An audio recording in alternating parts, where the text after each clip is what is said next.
Please join me in Gasho. Even when the world is filled with a great fire, pass through it and seek to hear the Dharma. Page 17 on the collected works of Shinran Shonin. Namo Amida Butsu. Namo Amida Butsu. Namo Amida Butsu. Well, thank you everybody for coming out. It seems like November is just a month for remembrance, and I guess it's the fall leaves and everything. It puts us to mind of that sort of thing. We actually start out the month with traditional Celtic culture, as it's been Christianized with All Souls Day, All Saints Day, and All Souls Day, which is a day of remembrance, and we just keep moving along. Today, you came out for the Shotsuki Hoyo, remembering those who passed away in the month of November. And tomorrow is a national day of remembrance, and perhaps a more secular one, Veterans Day. And you may have already have listened to a podcast or seen a TV show beginning that solemn celebration. Currently, the day is designated to honor all those who served in the armed forces.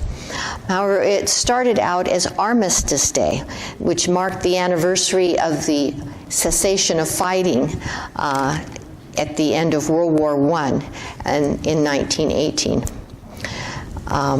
That war had been terribly traumatic, especially for Europeans, but even so for Americans, even though we'd only been involved in the last about 20 months of the war.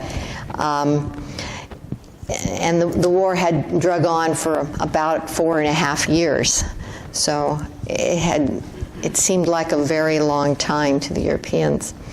This was in large part, this feeling of trauma, in large part due to the tremendous casualty rates and the horrific injuries that were inflicted on the combatants and non-combatants too, from a whole host of new technologies and weapons that were employed. There were machine guns and huge artillery weapons, flamethrowers, poison gas. The early tanks and airplanes began to be used, submarines at sea. So there were just all kinds of new and powerful technologies that affected people in ways they hadn't even really anticipated. Some went in with the mindset to charge with the cavalry, and that wasn't the kind of war it turned out to be. They also had to deal with extended stress and dealing with the trench warfare and going over the top into no man's land. So it was truly a deeply traumatic war for a great many people. There had also been a lot of organized resistance in the United States to even joining the war. The reasons for the conflict were pretty murky.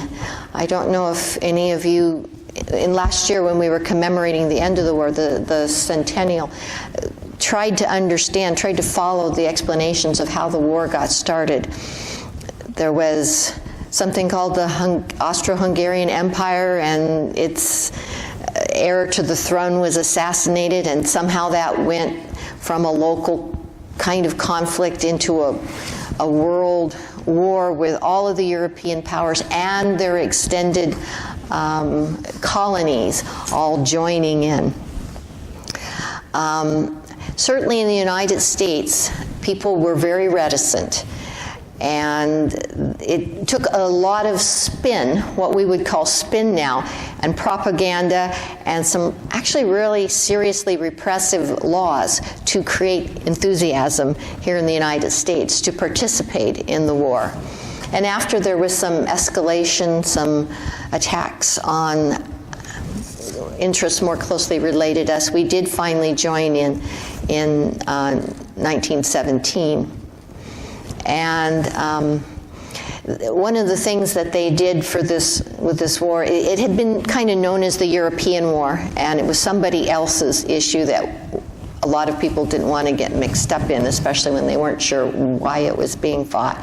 But it was rebranded as the war to make the world safe for democracy and the war to end all wars.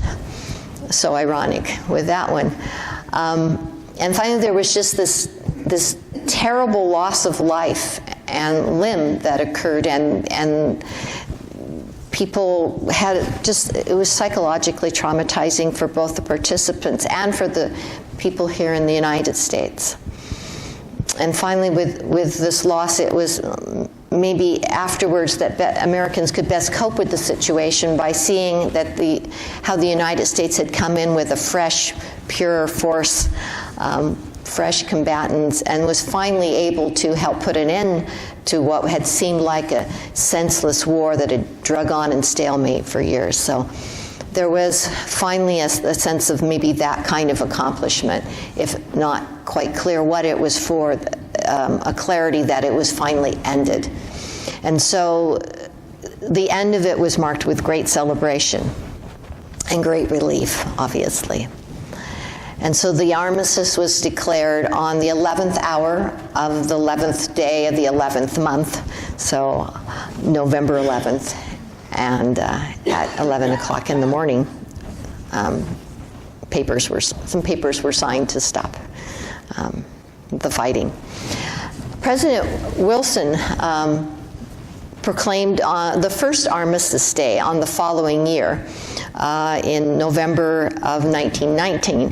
He said these words, "To us in America, the reflections of Armistice Day will be filled with solemn pride in the heroism of those who died in the country's service, and with gratitude for the victory, both because of the thing from which it has freed us, and because of the opportunity it has given America to show her sympathy with peace and justice in the councils of the nations." And that celebration that year, 1 year later after the armistice, included parades and public meetings and discussions, and also included a 2-minute suspension of business at 11 a.m. and moments of silence and reflection. And then in 1926, Congress passed a resolution saying that Armistice Day should be honored and commemorated by the federal government. And 12 years later, in 1938, Congress made Armistice Day a federal holiday by law. In 1954, after World War II, and the Korean conflict, Veterans Day was formally changed to include personnel from those wars, not just World War I. And it started to be called Veterans Day instead of Armistice Day. In 1971, the Uniform Holiday Bill was passed, creating a number of 3-day holidays, 3-day weekends, moving a lot of holidays to Monday. It was supposed to be good for federal workers, and I don't think anybody else really complained either. So that was changed in 71, and Veterans Day moved to be a Monday holiday, which meant people, had fun. So in 1975, they moved it back to November 11th, whatever day of the week that fell on, because it just seemed to be too sacred to turn it into a long weekend. Although we get that this year, so enjoy. And currently, Veterans Day is considered a day to honor all veterans who have served, not just those who died in wars, but those who served in America's armed forces.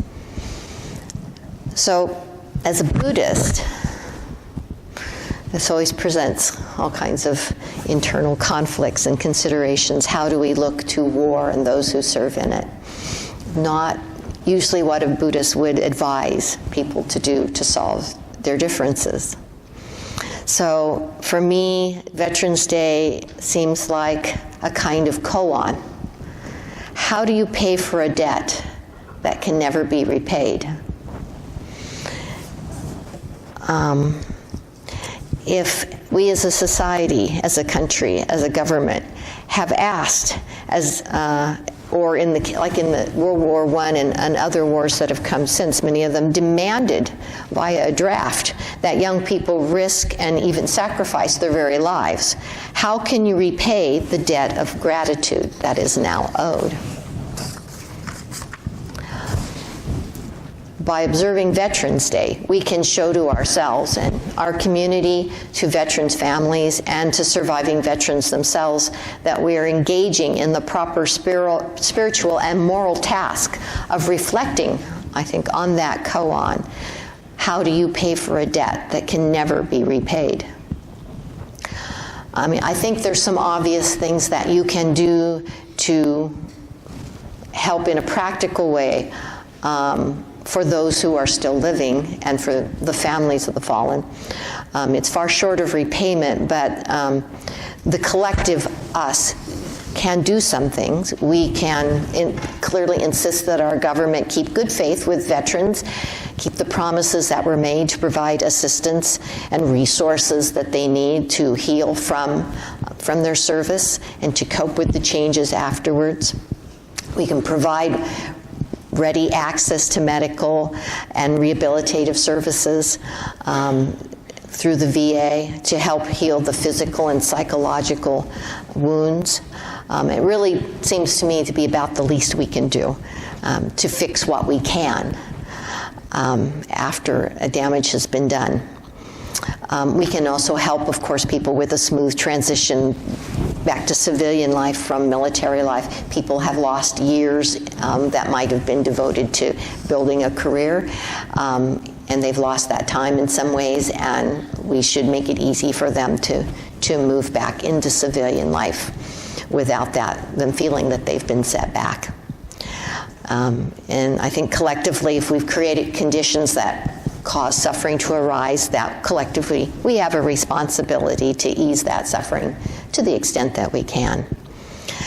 And finally, of course, obviously we have an obligation in a democracy to participate to the extent that we can in the questions of war and peace and the use of military force when those questions are before us, when we have a chance to evaluate a situation and put in our 2 cents, be part of popular and public opinion. So I plan to spend at least a little bit of my day tomorrow contemplating the koan of what I can do when there's nothing I can do to repay the debt. So in this season of reflection, we'll move on and say, we remind you that next Sunday is also Eitaikyo, another opportunity to reflect on what people have given us. It's a special service. Eitaikyo is translated usually as perpetual sutra chanting. That we chant. In Jodo Shinshu, we don't chant for those who have passed, but in some kind of concrete way. We don't ask for that chanting to bring anything to them, but it's a way for us to join together and in remembrance and appreciation. It's a particular opportunity to honor those who came before us in the temple and in our denomination, who built and sustained the temple, and who passed on the Dharma to us. And we can't fully repay those people either for what they've done, but we can pay it forward. And Eitaikyo is a chance to pay it forward a little bit. Every time you come here and you participate, every time you donate to the temple, every time you work a fundraiser, you are doing your part. You are, in a sense, chanting perpetually the sutra. But next week, next Sunday, we get a chance to do it formally. You have an envelope in your newsletter. You can pay it forward literally at that time, if you're so moved. So let us, as we move to Eitaikyo, as we move through this entire November season of remembrance, let us strive to benefit fully from what what people have given us who came before, what our Sangha members who came before us have given to us. And let's try to pass what we've been given on intact and give future generations the opportunity to chant in gratitude for what they received from us. So please join me in Gashio. Now. Even when the world is filled with a great fire, pass through it and seek to hear the Dharma. Namo Amida Butsu. Namo Amida Butsu. Namo Amida Butsu.